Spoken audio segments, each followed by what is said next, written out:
男嘉宾何先生32岁，来自广东司机；女嘉宾魏女士26岁，来自湖南待业。来，有请两位，有请。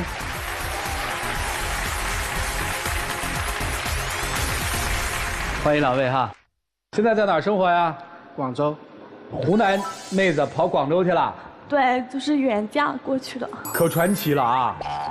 姑娘出差，打一滴滴，碰一司机。是他爸爸。司机说：“我有儿子，未娶，你嫁否？”姑娘，姑娘说：“未嫁。”好了，是说的你们俩这件事儿吧？是的。那个司机是你爸？是我爸。在车上那个，你公公就给你介绍他儿子了？对，他说他儿子也就是到了那个结婚的年纪了嘛。哦。然后觉得我看起来还挺和善的，就说把他儿子介绍给我认识。然后呢？就两个人后面就是加了微信，然后就有联系了。他收你车费没？收了。呀，还收了车费。然后呢？然后我们后面就是聊得挺投缘的嘛，后面就约到一起去那个珠海那边玩。啊，这聊得挺投缘是指聊了多久啊？1个多月吧。啊，后来呢？去珠海玩了之后就觉得两个人还挺合适的，而且他爸爸也同意嘛，我们两个人就在一起了。4月份，然后就结婚了。这个从你打上他爸的车到你跟他结婚，大概中间多长时间？3个多月吧。哎呀，人生需要勇气啊！你老爸可以啊。因为当时候是我爸爸介绍的，因为毕竟都是父亲介绍，就觉得比较靠谱。呦，其实你老爸也不认识。而且我老爸跟我说，她也蛮漂亮的，知书达理。这个认识3个月之后就结婚了，这算闪婚。然后呢？就是4月份结婚了，5月份的时候就有宝宝了，但是那时候还不知道。但是我还是一直在长沙工作。然后宝宝在肚子里面7个月大的时候，我才辞职，然后去他广州那边跟他一起生活。宝宝现在多大了？宝宝现在3个月。我的天哪！太快了！就这姑娘等于在10来个月的时间，就从单身到结婚到怀孕。到生宝宝，中间还有辞职。对。怎么了，姑娘？谁不开心？你不开心，他不开心。就是现在最近我们两个经常闹矛盾嘛，他就觉得我很多事情都做得不对。所以的话就想借这个机会，就把心底话说出来。那你觉得你做的对不对？没错的，因为我们就是刚结婚才1年多一点时间嘛。所以其实我觉得很多东西都是在磨合期间，其实能解决的。其实不是的，就是之前我们两个人是异地嘛，然后后面我来到广州之后才发现，就是要跟公公婆婆生活在一起。我原先以为就是我跟他2个人生活嘛，而且现在有了宝宝，5个人住一起，我觉得更麻烦。明白。然后我就跟他提出说自己生活嘛，他就不同意。而且他们家有这个条件，也有2套房子。我们家的确是有2套房子，但是其中1套已经租给外人了。我问你一句话，想搬出去住是觉得跟公公婆婆住在一起不方便，是不是？对，而且我跟他妈妈也就是婆媳之间也会产生很多矛盾。现在孩子谁带啊？一直是我带的。一直是你带的。来说你跟你婆婆怎么了？因为我之前一直在长沙就养了一只小狗嘛，然后那个狗狗就一直陪着我的，就跟我很亲。我不是跟它过去广州生活了嘛，然后我就把狗狗也带过去了，而且它就是唯一陪伴我的。我广州没有朋友，也没有亲人。然后他妈妈就说这个狗狗掉毛啊，就嫌弃它，就说它是个累赘。然后他也听他妈妈的话，就把那个狗狗给送走了。哟，这可不好，送走了。就是送到我自己湖南老家那边去了，但是我就看不到了嘛，也没谁跟我说话了，而且他们广州的粤语我也不懂，就是语言也不通。明白。这个除了这个，跟婆婆还有什么矛盾啊？就是那时候宝宝1个多月的时候，因为我自己的那个身体不适嘛，然后我就给宝宝断奶了，给他喂的奶粉，然后他妈妈就觉得奶粉喂他不好，就是宝宝现在有什么问题，他就说还不是因为你没给他喂母乳，就是什么都是怪我了。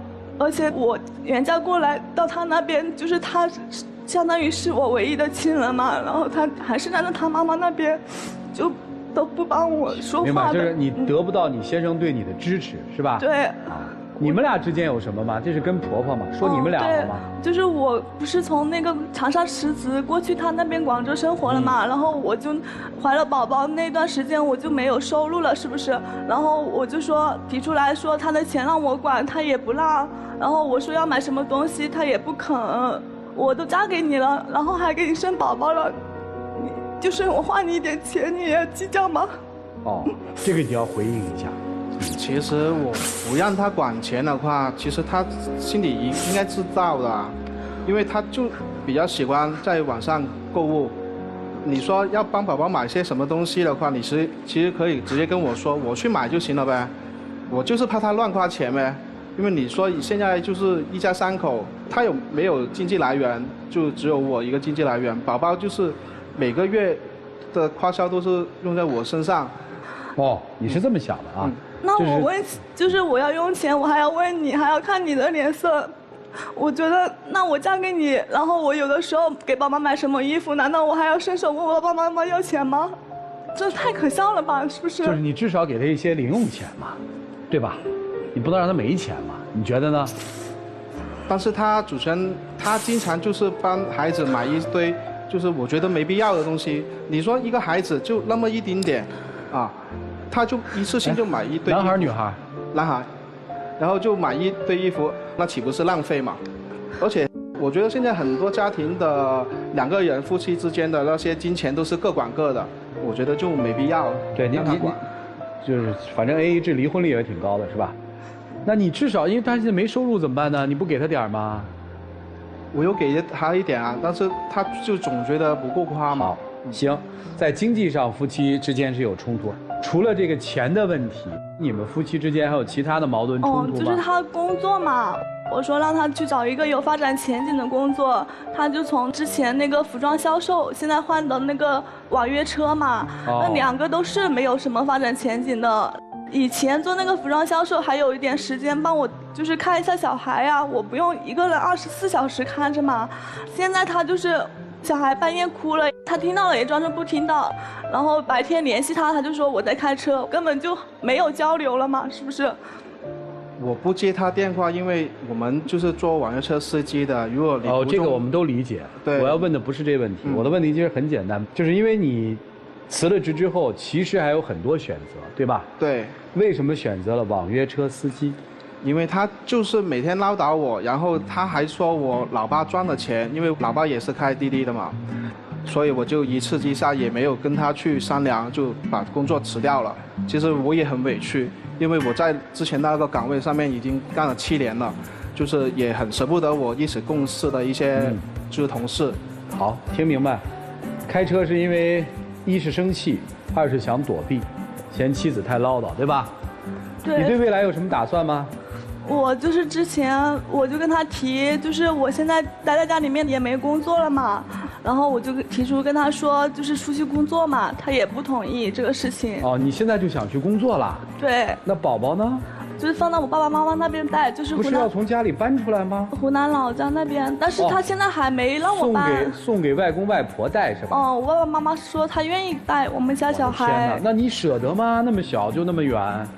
但是我觉得外公外婆肯定会对小孩好嘛，而且他爸爸妈妈也是要在外面工作，没有时间。明白，你舍得吗？我不舍得，因为太远了。然后我就说家里面请一个保姆，然后我出去工作也行，每天也能看到。他也说这个也不行。那为什么一定要出去工作，而不是把宝宝再带一段再去工作呢？这大半年来，我每天也没谁跟我说话，一天24小时就面对一个不会说话的娃娃，是不是？然后我觉得就是挺孤立无援的，然后也没有谁帮我，然后他也不帮我，有的时候我就觉得挺无助的吧。明白。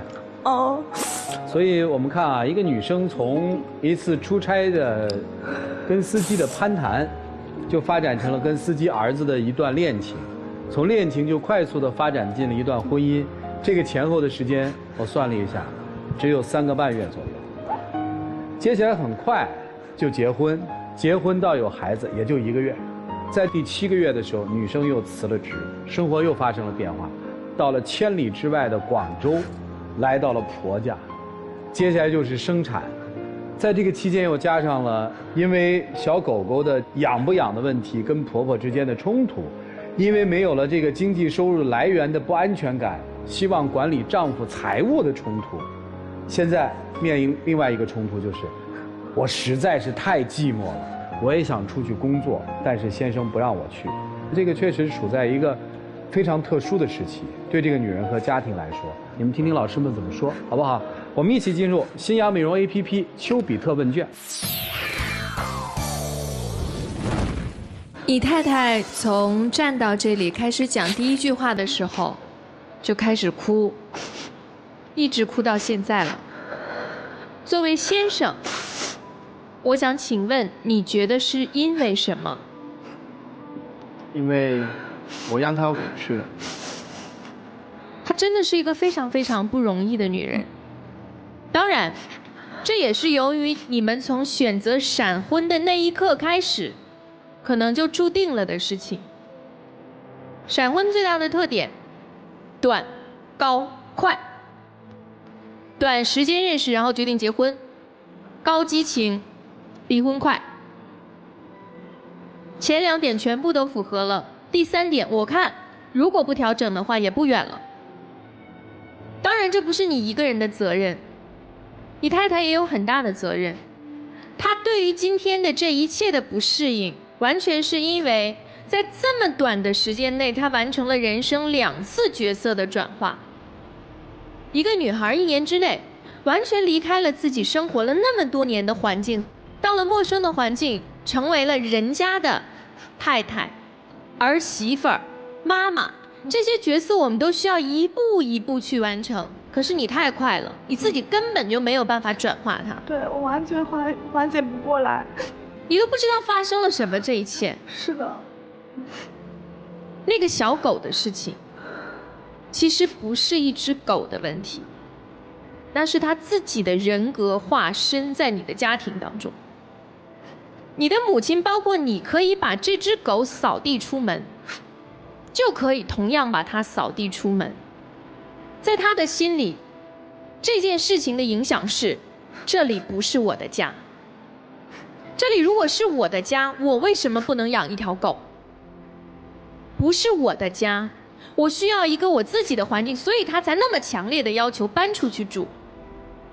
第一条是这个狗的问题，第二条就是你们后来一直在纠结的钱的问题。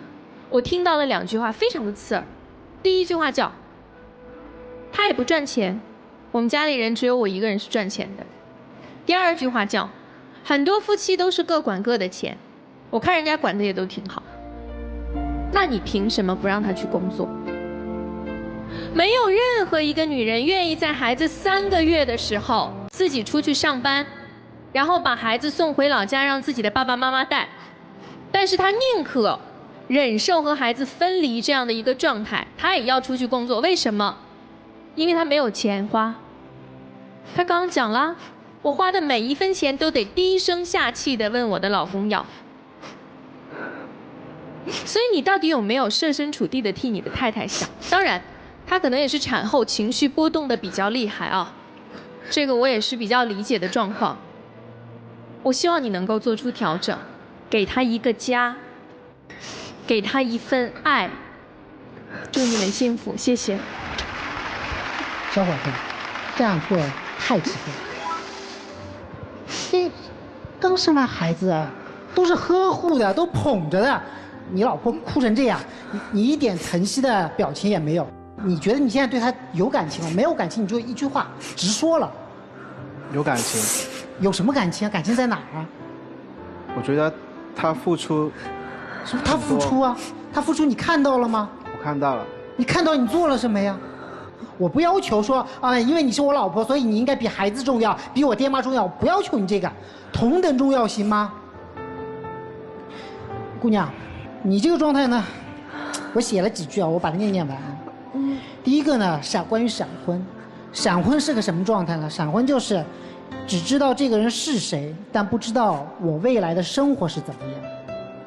就是闪婚，你只知道哦，这个男人是谁，他姓什么，他叫什么，他多大，但你真的不知道你将来要跟他过什么样的生活，这是闪婚带来最大的问题。第二个，远嫁，大家一定要明白一件事情，远嫁绝对不是一件在激情下要做的事情。远嫁意味着你离开了自己熟悉的生态系统，进入了一个全新的生态系统。姑娘，我现在给你最大的建议是你最好带着孩子先回娘家一趟，住一段时间。我没有劝你们离婚啊，先去住一段时间，回到以前那个生态系统，回到那个有人照顾你、有人疼爱你、有人关心你那个环境里面去住一段，然后我们再来思考下一步。我觉得你作为丈夫，在这种状态下，你还是放他先回去跟他爸妈住一段时间。他现在这个情绪状况特别不适合和你爹妈在一块儿，好吗？好，就这样。何先生，你有料到情况有这么严重吗？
家当他家，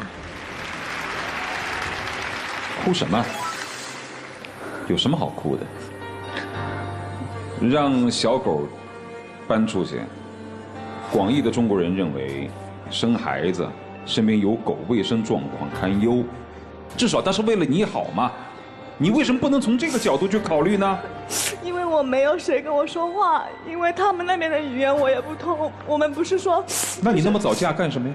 那个时候我本来是说要在我家的，然后他妈妈说，就是让我在那边好一点。你的家人，你湖南的父亲母亲早就跟你说过，语言环境截然不同，让你考虑是否远嫁。你父母。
请60秒。老婆，你帮我们家生了一个。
来，请关门。来吧，请开门。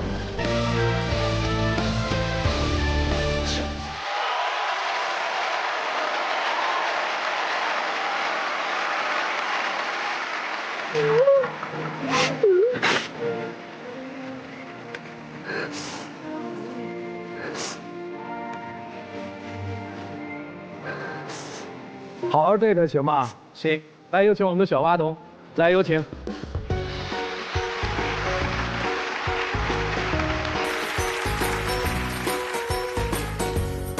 好，来，谢谢你。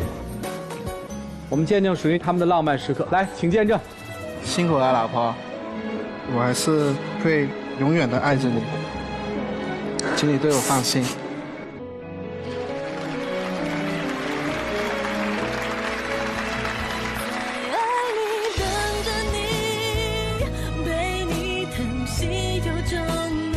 好了好了，回家好好沟通，好不好？好好疼老婆啊！来，请回，请回，谢老师。